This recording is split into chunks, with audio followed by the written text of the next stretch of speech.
Welcome to A Cup of Compassion, sponsored by the Show Me Hope Crisis Counseling Program and the Center for Trauma-Informed Innovation at Truman Medical Centers. I am Andrea Dalton, a Special Projects Coordinator in the center. Today, I will be talking about kindness in honor of World Kindness Day. Please note that the information shared in this video session is not intended to be a substitute for professional medical or behavioral health advice, diagnosis, or treatment. Always seek the advice of your physician or other qualified health provider with any questions you may have regarding a medical condition. If you have questions for us in the center, you may leave them in the comments section of this video, and we will respond to questions as we are able after today. World Kindness Day is tomorrow, November 13th, 2020. So I thought I would take the time in this cup of compassion to give you a little background and some suggested practices. World Kindness Day was first introduced in 1998 by the World Kindness Movement. So this is the 23rd World Kindness Day this year. Over 28 countries are part of an organization called the World Kindness Movement. The purpose of World Kindness Day is to highlight and encourage good deeds in our communities. It also serves as a reminder that simple acts of kindness have power and that together we can all work to create a kinder world.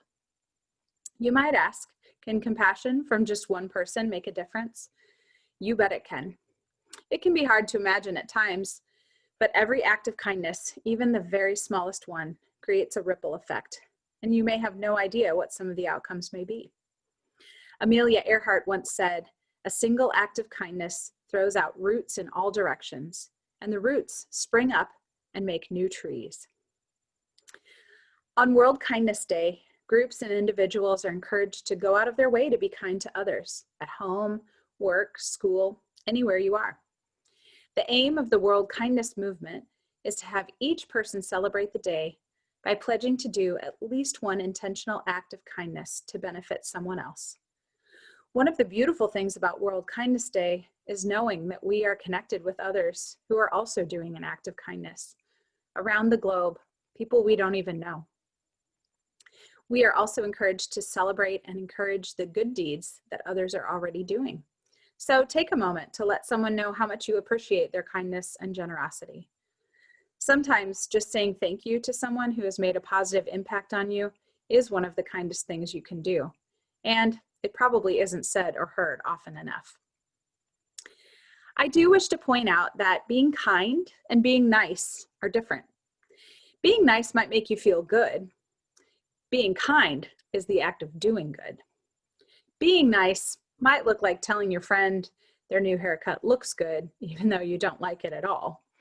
Or we might defer when our partner asks us what we want for dinner, saying, "Oh, whatever you want is fine." If you expect something in return for your action, you might be being nice, but you're certainly not being kind. Often, being nice is a cover for passive aggressiveness, conflict avoidance, or other unhealthy behavior. Being nice might be the way we're trying to control something or someone around us, and it might lead us to becoming cynical and exhausted from pretending to just be nice, just to get people to like us. Kindness, on the other hand, doesn't expect anything in return. It's done purely for the well-being of the recipient, to lift them up. Kindness isn't about control. It's more about giving up control and looking for ways to genuinely help. And kindness doesn't wear out like being nice might. Now, sometimes kindness isn't easy. We may have to give someone some tough feedback that will help them succeed, or we may have to set and communicate a boundary. Kindness is being willing to speak up and take a stand, to do the right thing. Now, this doesn't mean that people who are being discriminated against or oppressed should be expected to do what others think being kind involves. Part of a global movement of kindness is recognizing that we may have judgments about others and listening compassionately to understand, not to respond or defend. Research has found that acts of kindness are beneficial, not just for the recipient, but also for the giver. A study published in 2005 titled "Pursuing Happiness, the Architecture of Sustainable Change" found that participants who performed 5 acts of kindness every week for 6 weeks saw a significant boost in happiness, but only if they did those in a single day, rather than spreading it out over the whole week. It may be that because so many of those acts of kindness are so small, spreading them out might make them harder to remember and to savor. When you engage in an act of kindness, it can make you think more highly of yourself, which is actually a good thing because we tend to notice the negative messages about ourselves more frequently and give them more attention. One tip from the research is to have some variety in your acts of kindness. If you do the same thing over and over, that actually shows a downward trajectory in happiness, perhaps because the routine takes away the specialness of the act. So, one way to celebrate World Kindness Day is to perform 5 acts of kindness in one day. And if you need to choose a different day than November 13th, that's okay. Do what works for your schedule. It doesn't matter if the acts are big or small, but consider having some variety in what you do. The acts don't have to be for the same person, and the person doesn't even have to know that you've done anything. I'd encourage you to take a little time after each act. Just pause for a moment. If you can, jot down what you did in a journal. And then if you like, you could also write down how it made you feel. Doing something like that will give you markers in time and will help your brain remember how good it felt to do these things. The website inspirekindness.com has a list of simple ways to be kind. Some of my favorites from that list include writing positive messages on Post-it notes and leaving them for people to find. Someone in my office used to put notes like this on the bathroom mirror, and it was always such a lovely surprise to find an encouraging message there. Another thing you could try is tidying up around your house. And this act of kindness might just be for you, but that's okay too. You could also try striking up a conversation with a stranger. This could be a little harder to do right now because of social distancing, but even a small personalized comment to someone else can be just the break in routine that we all need right now. I recently moved and had to call all of the utility companies, and I found myself doing that very thing as I made those phone calls, just a small little personal moment of chit chat with someone else. It really it broke up the day for me, and I felt like it was well received by the other person as well. Another tip or another suggestion, if you can, pay for someone's meal in the drive-thru, or send a meal delivery to someone you know is quarantined. That I'm sure would be a very welcome relief for someone. You could also try just sending a positive or encouraging text message. Choose 5 people in your contacts list. It could be a beautiful image and a lovely message, or it could be something personal. Either of those would probably be, again, very well received. Or you could try sending a card in the mail. We so rarely get mail anymore that this can be a wonderful surprise. Another suggestion that I really like from that list is practice gratitude. Again, doing something just for yourself is never a waste of kindness. Aesop is famously quoted as saying, "No act of kindness, no matter how small, is ever wasted." And research shows that when we are kind and compassionate to ourselves, it actually increases our capacity for kindness and compassion toward others. So with that in mind, I would like to invite you to join me in a brief gratitude meditation today. Take a few moments just to get comfortable, place yourself in a comfortable position. If you need to pause this recording for a moment to do that, you're welcome to do so. As you settle into this comfortable position, take a few deep breaths. Let your chest rise and fall with each inhalation and exhalation. And when you're ready, you can let your eyes drift closed, if you're comfortable with that, or you can soften your gaze, look away from the screen. Continuing to breathe.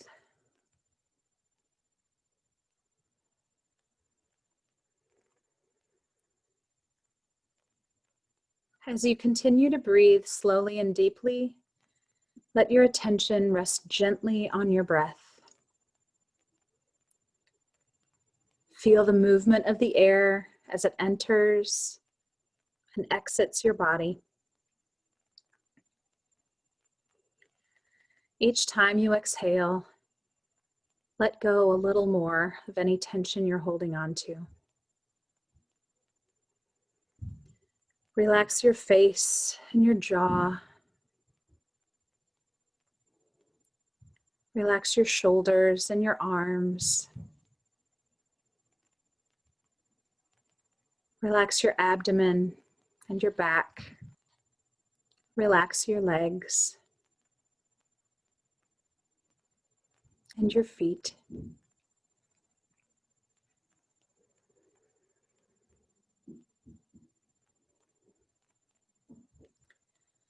On your next exhale, settle your attention to the area around your heart.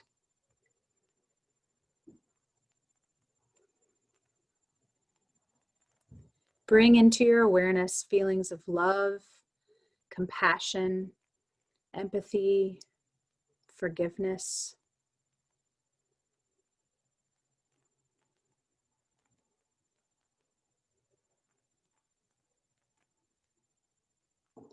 And with your attention on your heart center, bring to mind something or someone you are grateful for.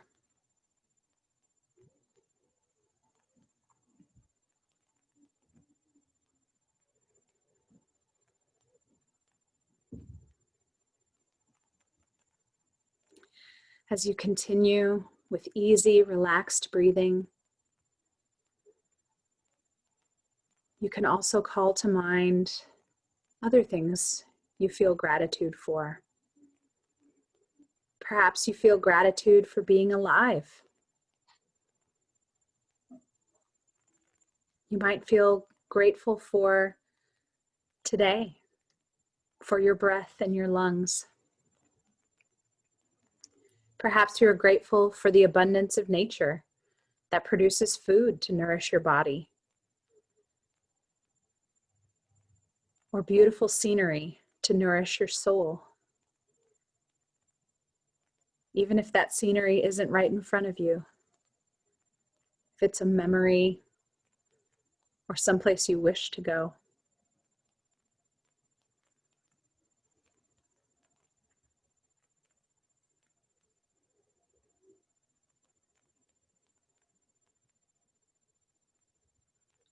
Perhaps you're grateful for the really, really big things in the world, in the universe.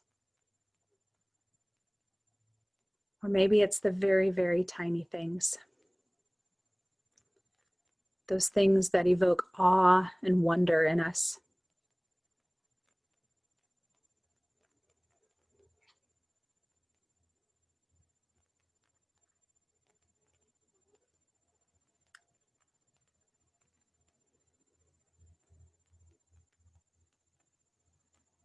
And now bring your attention to people who truly nourish you in your life and how they bless you with their presence. These people might not be right next to you. They might not be physically close. You may have never met them before, but they do something to inspire you, to fill you, to nurture your spirit.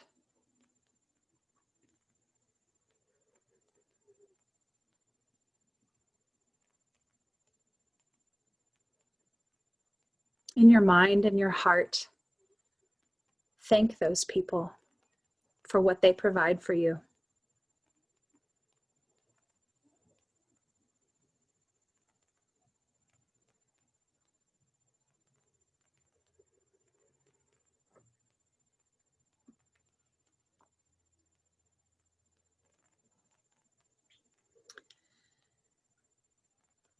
And as you can, with an attitude of kindness and curiosity, explore gratitude for your own life and the gifts that you have been blessed with.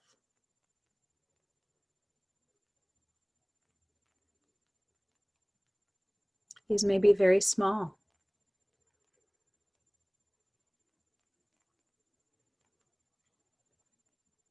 Express gratitude to yourself for taking this moment to pause and ponder.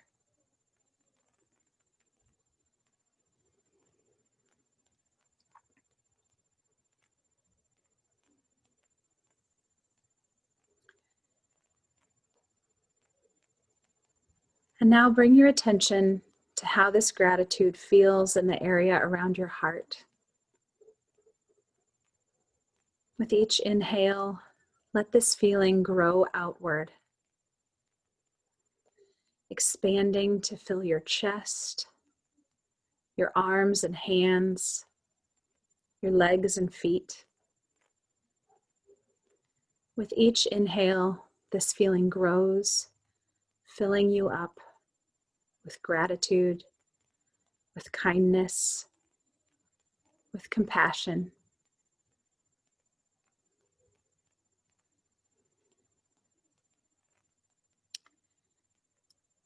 As you continue to breathe,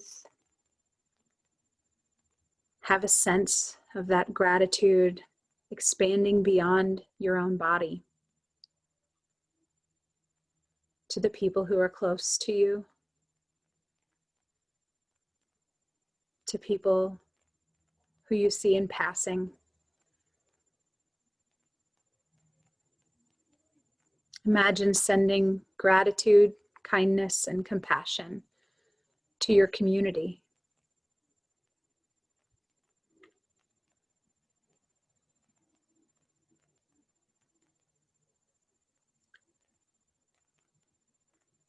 With each inhale, this feeling grows and spreads, perhaps spreading out to your entire country.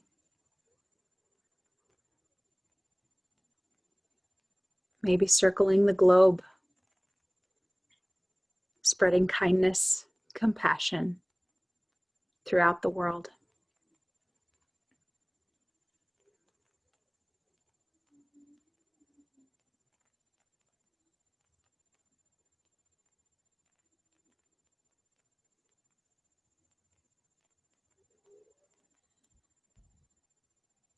And gently return your attention back to your breath.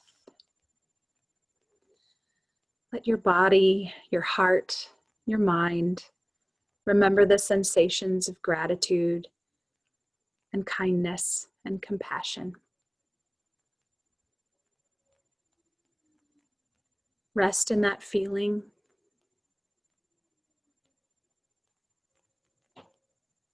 Even as it propels you toward action.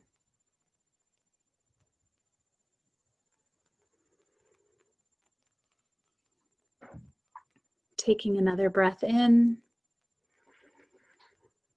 And as you exhale, you may open your eyes and release this practice.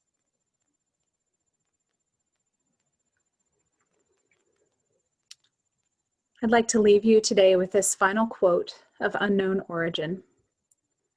Kindness has a beautiful way of reaching down into a weary heart and making it shine like the rising sun. Thank you for joining us today.